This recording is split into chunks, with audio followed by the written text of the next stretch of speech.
তো আমি আজকে রান্না বাড়া শুরু করে দিলাম। আমার রান্না বাড়াতে দেখো আমি আজকে কিন্তু বেগুনের তরকারি রান্না করুন। আর এই বেগুনের তরকারিটা আমার লেগে কিন্তু আজকে আনকমন মানে কি, আমি আগে এক দুইবার খাইছি, মানে সব সময় রান্না করা হয় না। আর জানি না তোমরা আগে পরে খাইছো কি না। তো দেখো আমি কীভাবে রান্না করি বেগুনের তরকারিটা।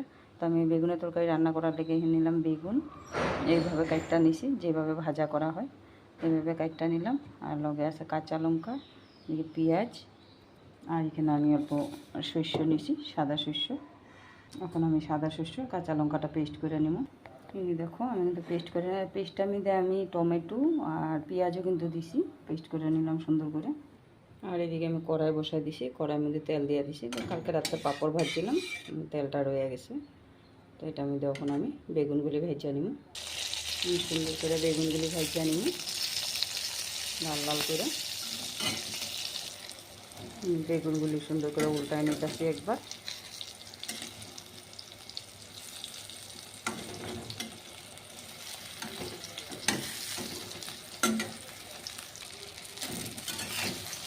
বেগুনগুলি ভাজা হয়ে গেল সুন্দর করে, এখন নামাই ফেলাম। আমার বেগুনগুলি ভাজা হয়ে গেছে। আমি কড়াই মধ্যে আর একটু তেল দিয়ে দিলাম, তেলের মধ্যে কালি জিরা ফোড়ন দিয়ে দিলাম। আর এখানে পেস্ট করা মশলাগুলি নিয়ে নিলাম, লগে আমি লবণ হলুদও দিয়ে দিছি পরিমাণ মতন। আর আমার এদিকে তেল গরম হয়ে গেছে।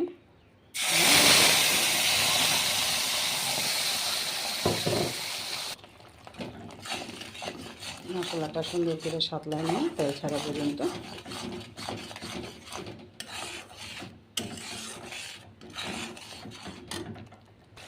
মশলাটা কিন্তু আমি পরিমাণ মতো একটু চিনি দিই। মশলার থেকে কিন্তু তেল ছেড়ে দিছি। এখন আমি ভাজা বেগুনগুলি দিয়ে দিই।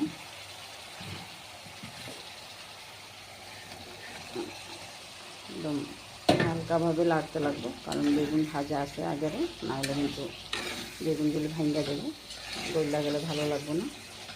হালকা লাইরা করে একটু গা মাখা ঝোল দিলে।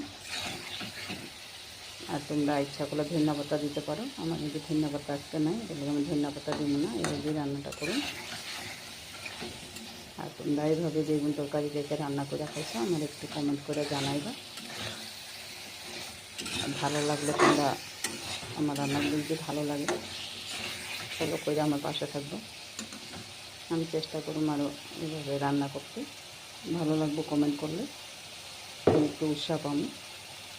আমি একটু গামাখা ওই যে বাটি ধুয়ে জলটা আসলে একটু দিয়ে দিন জলটা।